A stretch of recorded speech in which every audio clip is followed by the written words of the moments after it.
taking me here. I would much prefer that to the alternative. Blade Runner 2049 es una película de ciencia ficción que funge como la secuela de la película de 1982 también titulada Blade Runner. Leap of civilization was built off the back of slaves. La película es dirigida por Denis Villeneuve, director de Arrival, y es protagonizada por Ryan Gosling y Harrison Ford, quien regresa como Rick Deckard. Que, digamos, cuando yo volví a ver la anterior, la del corte que era, yo tal vez iba con la mentalidad de que iban a empezar a contar la historia de Rick y Rachel. O sea, a mí jamás me pasó por la mente que iban a hacer algo totalmente diferente, empezando, digamos, desde el personaje de Kay, que él iba a ser el que iba a llevar toda la película para que al final él realmente no fuera la persona que todos estábamos esperando desde un principio. Entonces, eso fue cool porque yo iba con otras expectativas y al final la película terminó sacando algo completamente diferente que hasta a mí me hizo pensar como, ok, esta película en ningún momento nos cantó cómo iban a hacer las cosas y fueron totalmente diferentes. O sea, eso estuvo demasiado chiva. La película original de 1982 fue dirigida por Ridley Scott. Es una de las películas más importantes de la ciencia ficción contemporánea. Desde su lanzamiento se ha hablado mucho de una secuela hasta el 2016, en donde gracias a un guión del escritor de la primera parte, Hampton Fancher, el proyecto finalmente se llevó a cabo. Cuando yo volví a ver la otra que decía en el 2019, uno dice, y estamos a nada de ese año. Y en ese momento, ver las cosas que tenían para el 2019 son diferentes, eran diferentes, no es lo que nosotros vamos a esperar de aquí a 2 años. Y ahora uno ve que el 2049 puede ser así y uno es como, ok, hay muchas cosas que qué chuzo, pero hay otras cosas que si se llegaran a dar, el hecho de saber que en esa época ver madera, o sea, cuando él llevó el caballo de madera, que le dijeron, o sea, usted es una persona millonaria, o sea, you're rich, en el sentido de que, o sea, a usted le pueden dar por esta cosa de madera un montón de cosas, porque realmente en esa época nada se ve. De hecho, la misma prostituta lo dijo, yo nunca he visto un árbol, y él le dijo, este árbol está muerto. Uno generalmente no sabe qué esperar de las secuelas, especialmente de una que sale de 35 años después.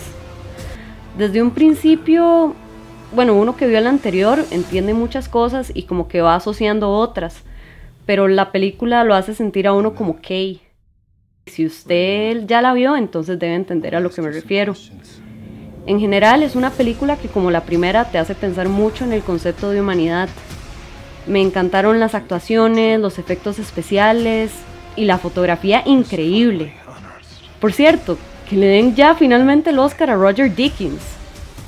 Desde el puro principio, cuando Kay va a ir a matar a Sapper, él le dice que él no entiende por qué él está matando a los de su mismo tipo, o sea, y es impresionante porque todo cambia en el momento en el que los de la vieja generación o los de la nueva generación que lo saben, es que ocurrió un milagro, pero desde el principio de la película no se explica qué es el milagro, y en el momento que ya se da cuenta que el milagro es que ellos ya se pueden empezar a reproducir, es cuando para ellos ya cambia todo el concepto de que, ok, sí, ellos nos hacen a nosotros llamar como máquinas, pero en el mundo de ellos no son máquinas, para ellos son humanos.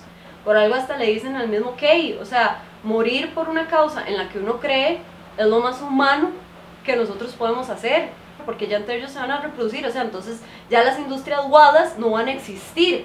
Ahora me sale esa duda, porque ellos están buscando el milagro, porque si el milagro realmente les demuestra que ellos se pueden reproducir, entonces ya la empresa Wallace no va a existir, ¿verdad?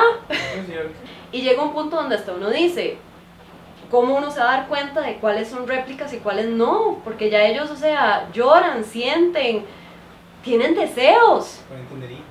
Pueden tener hijos, o sea, ya pueden crear sus propias familias, pueden enamorarse, pueden estar juntos, o sea, ya dejan de ser un producto, sino que ya vuelven a ser parte de la humanidad. Pero entonces, ¿hasta qué punto eso puede llegar a ser tan grande que ya llegue un momento en donde solo existan réplicas y ya deje de existir humanos? Porque entonces ya ahí podría acabar lo que es como la humanidad, más que ahí se está vendiendo un futuro en el que usted puede tener su propia Joy, o sea, esta chica que es exactamente la mujer que usted desea, que usted siempre ha querido. Entonces ya hace que los humanos quieran más las máquinas, porque las máquinas van a hacer lo que uno quiere. Pero va a llegar un punto donde todos los humanos van a empezar a morir solos, porque no van a morir con las máquinas o las réplicas van a seguir viviendo. Y hasta qué punto entonces los humanos realmente podrían vivir en ese tipo de mundo, porque los de Wallace y ellos no están buscando lo mismo. O sea, si realmente son uno solo, tendrían el mismo objetivo, pero hay una razón por la cual ellos no quieren que ellos se den cuenta y Wallace no quiere que los otros se den cuenta. O sea, los dos tienen unos propósitos completamente diferentes. Entonces, uno es por negocios y el otro es realmente por el interés de querer vivir. Aparte de que los de Wallace querían llevarse a Rick a otro lado, y las réplicas rebeldes, por así decirlo, ocupaban que Rick se muriera. Entonces, ¿por qué? Si no la has visto y te gustó la primera, te recomiendo que la veas. Y si ya la viste, por favor cuéntame tu opinión. Nos vemos en el próximo episodio de Geekova.